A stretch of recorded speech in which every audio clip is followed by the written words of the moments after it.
What's up, everybody? Happy Monday. Welcome into the Pack a Day podcast. It is the first day of March, and what's better than March? You've got March Madness, NFL free agency, you've got Shamrock Shakes and Girl Scout cookies, the first sign of spring. What more could you possibly want? To celebrate, I'm kicking things off with what I think is going to be my favorite Pack a Day podcast YouTube video up until this point. I'm going to be running through a full simulation of this Packers offseason, from signings, releases, restructures, 53-man roster cap cuts, the NFL draft. I'm going to run through all of it and go over in as much detail as possible just what this offseason could look like. And I want to start by saying this isn't to predict every move. I'm not going to, pinpoint what Brian Gutekunst is going to do in free agency and every cut. I'm certainly not going to get every draft pick. I'm probably not going to get any draft pick right? That's not the intention of this exercise. Rather, what I want to do is show you, all right, I'm going to restructure some players. What does the salary cap look like? I'm going to release some players. What does that look like?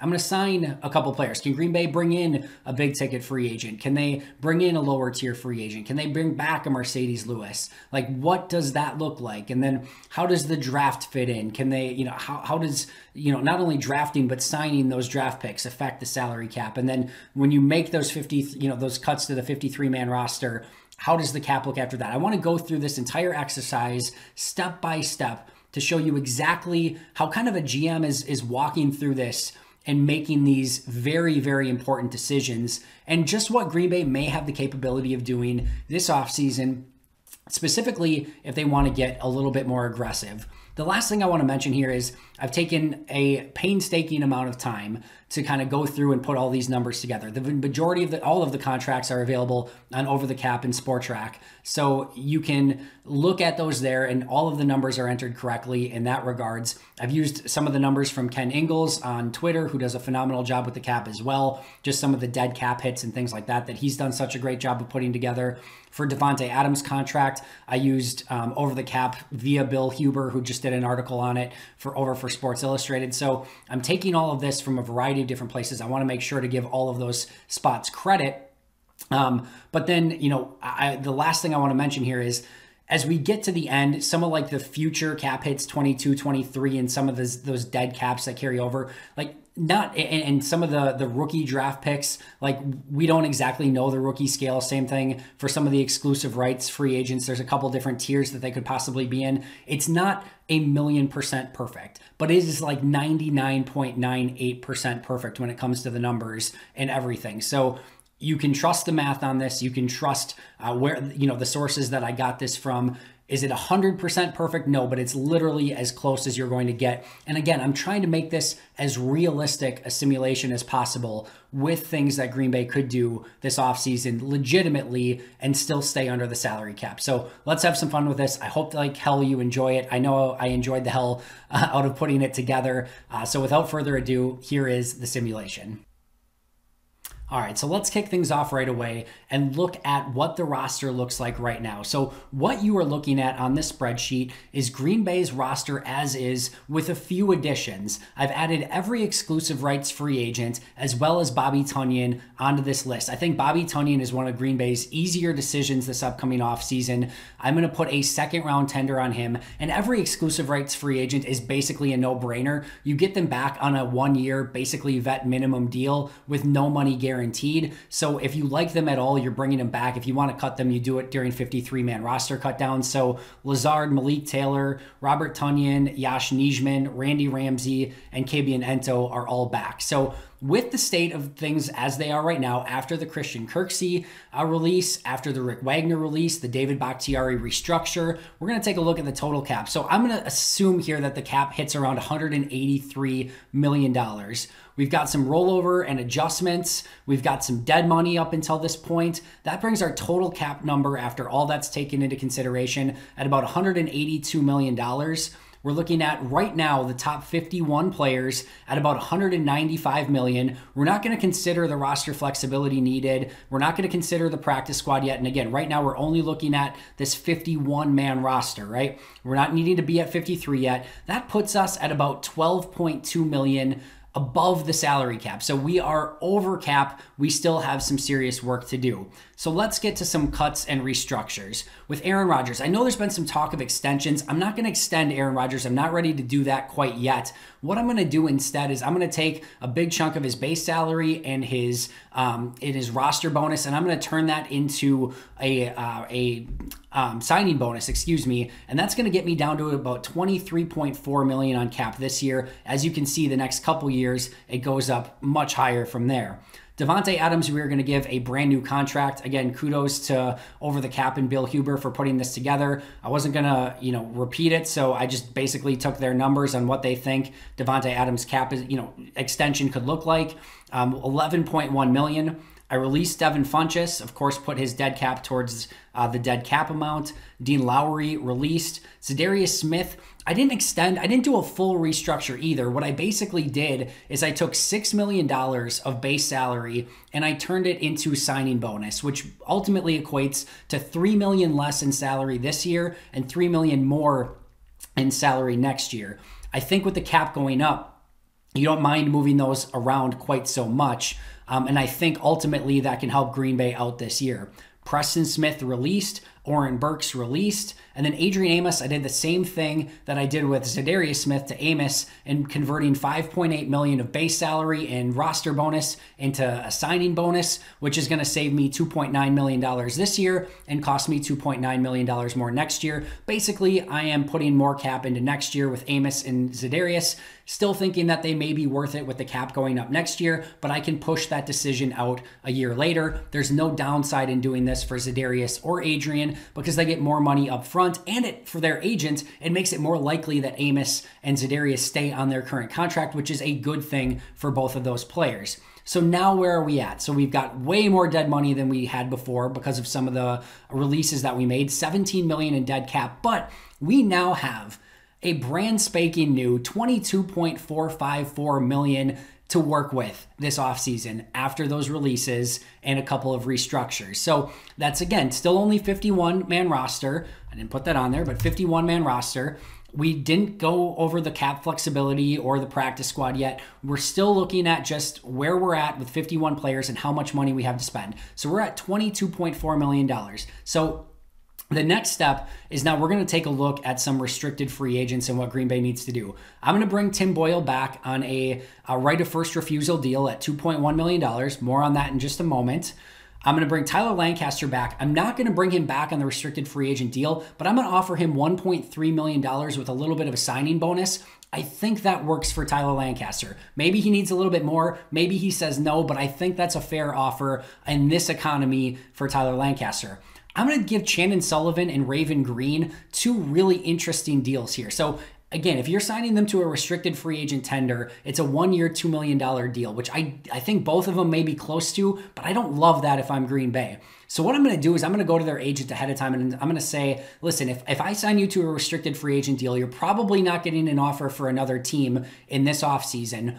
And you're at $2 million, but if we get to roster cutdowns and we release you, you have zero guarantees. So you may make none of it, right? So what I'm going to do is I'm going to offer both of you $1.5 million deals, fully guaranteed, which means you're going to make the 53-man roster, which means you get that $1.5 million no matter what. You're a unrestricted free agent next year, which gives you the opportunity to make more money when there's a higher salary cap. If you go out and perform well this year, you're going to make that up easily. So I think both of those would accept. Maybe Green Bay's not interested in that, but if I'm Green Bay, you have to think creatively, and I'm doing that with Sullivan and Green to get them at a little bit lower than that $2 million cap hit, but I'm going to fully guarantee it to make it enticing to both of them.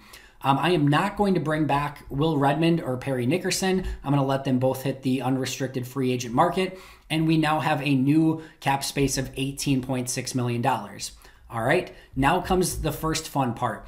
There needs to be one of these free agents that's done prior to free agency opening, and that is JJ Watt, right? He is a free agent now. You can sign him now. And in this situation, I'm going to say that Green Bay actually does sign JJ Watt. He's looking for about maybe 15 to 16 per year.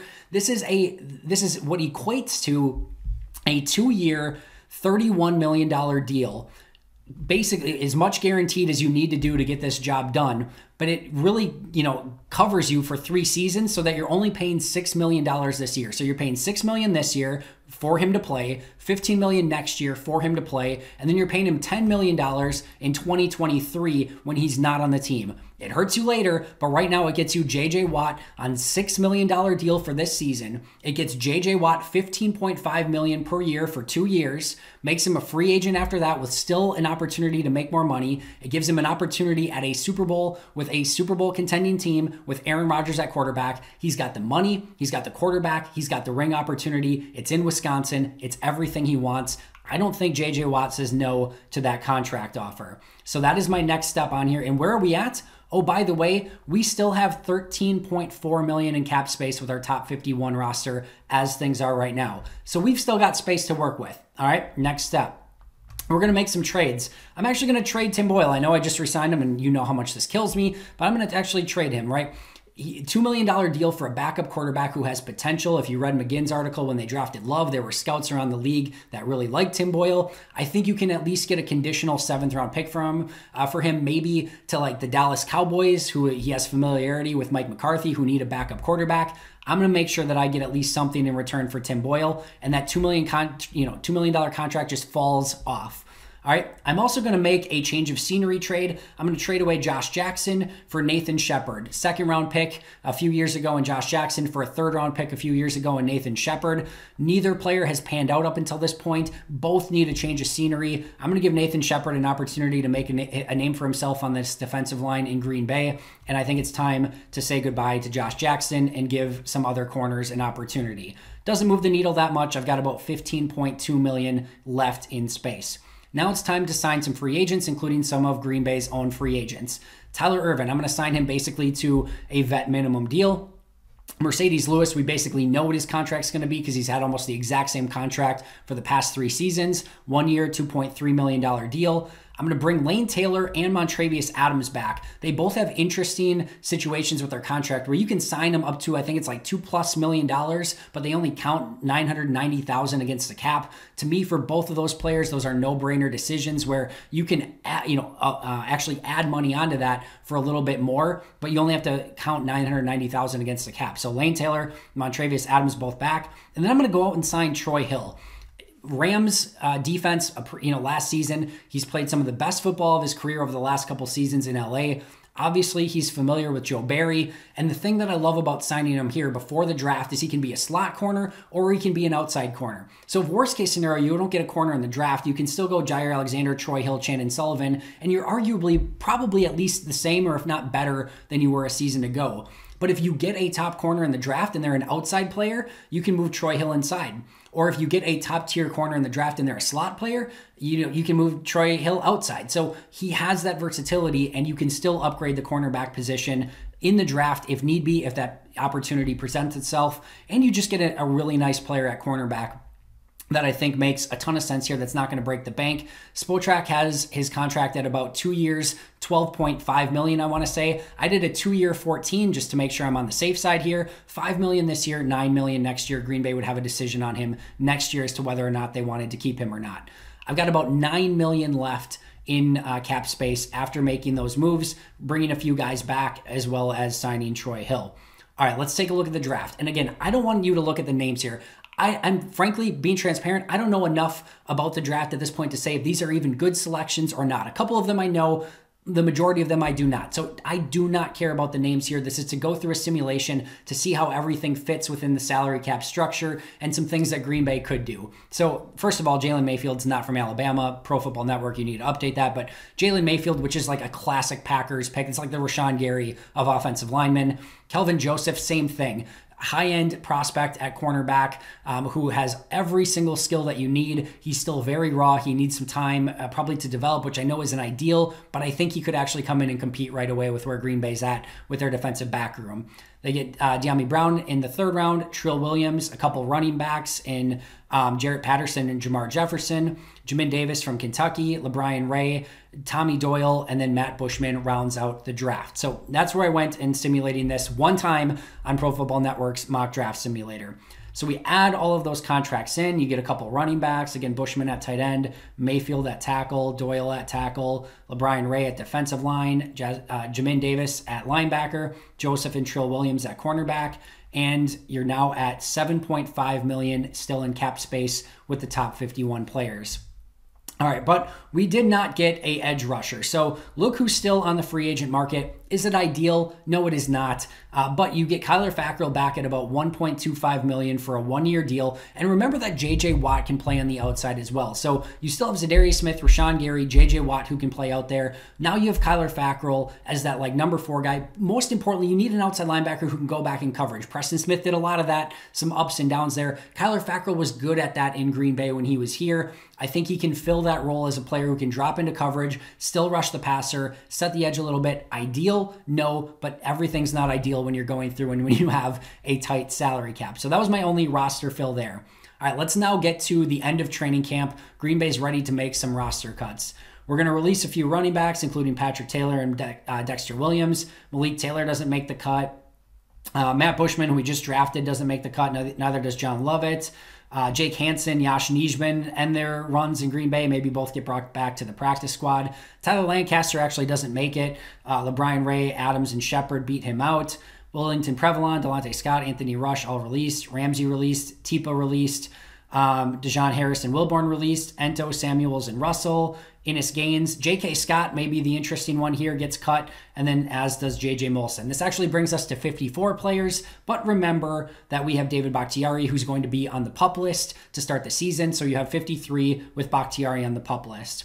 So let us now get to our final roster after everything is all said and done, just to see how things compare. You've got Aaron Rodgers and Jordan Love at quarterback. You've got A.J. Dillon at running back with Jarrett Patterson and Jamar Jefferson as two unique running backs to bring in, with Tyler Ervin as kind of that gadget receiving running back, as well as somebody who can play in the slot and kick in at wide receiver as well a little bit. You've got Adams as your alpha at wide receiver, with MVS and Allen Lazard still being your 2 and 3, with an interesting prospect in De'Ami Brown, as well as EQ rounding things out.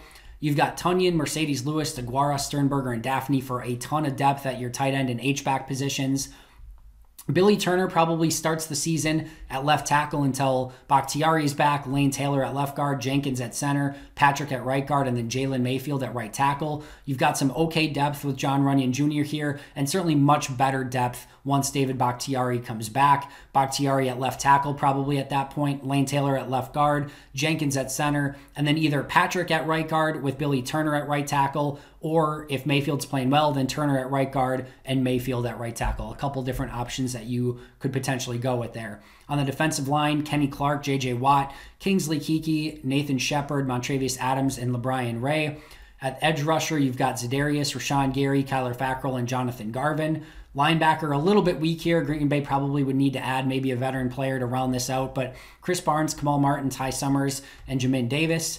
Corner, like a lot better, Jair Alexander, Troy Hill, Kelvin Joseph, Chandon Sullivan. Remember, Sullivan can kick to safety. Also remember, Raven Green can kick to linebacker as well. Trill Williams has some versatility, and then Kadar Hallman. At safety, you've got Savage, Amos, Raven Green, Vernon Scott, and Henry Black. Ryan Winslow wins the punting competition. Mason Crosby at kicker, Bradley at long snapper, Bakhtiari as your PUP player, who will eventually be obviously your left tackle.